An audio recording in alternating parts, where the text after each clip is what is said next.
చిన్నపిల్లలకు దగ్గు మందు వాడకంపై ప్రజలు అపోహపడవద్దని డాక్టర్ల సూచనల మేరకు మందులు వాడొచ్చని జనసేన పార్టీ పిఠాపురం నాయకులు డాక్టర్ పిల్ల శ్రీధర్ పేర్కొన్నారు.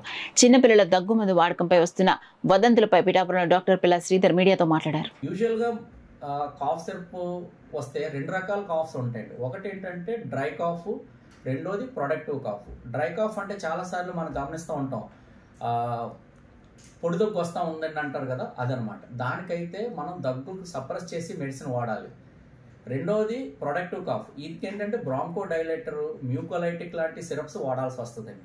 అయితే ఏ కాఫ్కి ఏ మెడిసిన్ వాడాలన్నది చాలా వరకు పీడియాట్రిషియన్ సంప్రదించి తీసుకోవడం చాలా మంచి విషయం.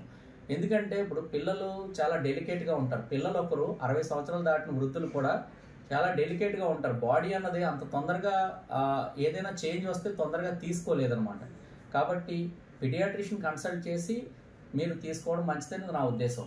ఎందుకంటే నేను డాక్టరే, కానీ మా పిల్లోడికి ఏదైనా వచ్చినప్పుడు ఒకసారి పీడియాట్రిషియన్తో డిస్కస్ చేస్తూ లేదా ఆయన చూపించో నేను మెడిసిన్ వాడతాను.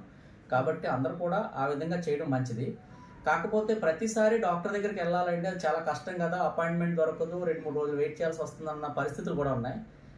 చాలామంది పీడియాట్రిషియన్స్ కానీ మేము చెప్తూ ఉంటాం, అమ్మ ఓ పని చేయండి, మీకేమన్నా రొంప దగ్గు వచ్చినప్పుడు ఇనీషియల్గా ఈ మెడిసిన్ వాడండి, ఒకవేళ కఫం వస్తే ఈ మెడిసిన్ వాడండి అని చెప్తూ ఉంటారు. ఆల్రెడీ మనకి పారాసిటమాల్, జ్వరం వస్తే పారాసిటమాల్ వాడండి, ఇవన్నీ కూడా మనకి ఆల్రెడీ ప్రీవియస్గా వాళ్ళు ప్రిస్క్రైబ్ చేసి ఉంటారు. కాబట్టి త్రూ ఫోన్ ఒకసారి వాళ్ళని కాంటాక్ట్ చేసి అది వాడాలో లేదో తీసుకోండి.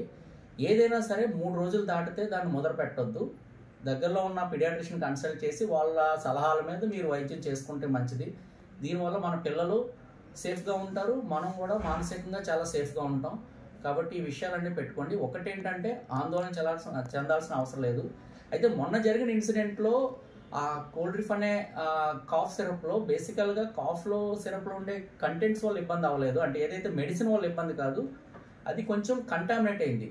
డిఈజీ డైఎథిలిన్ గ్లైకాల్ అనే కంటామినేషన్ వల్ల అక్కడ ప్రాబ్లం జరిగింది. కాబట్టి ప్రతి కాఫ్ సిరప్ విష పదార్థం కాదు. కాబట్టి మీరు ఎవరు కూడా ఆందోళన చెందాల్సిన అవసరం లేదు.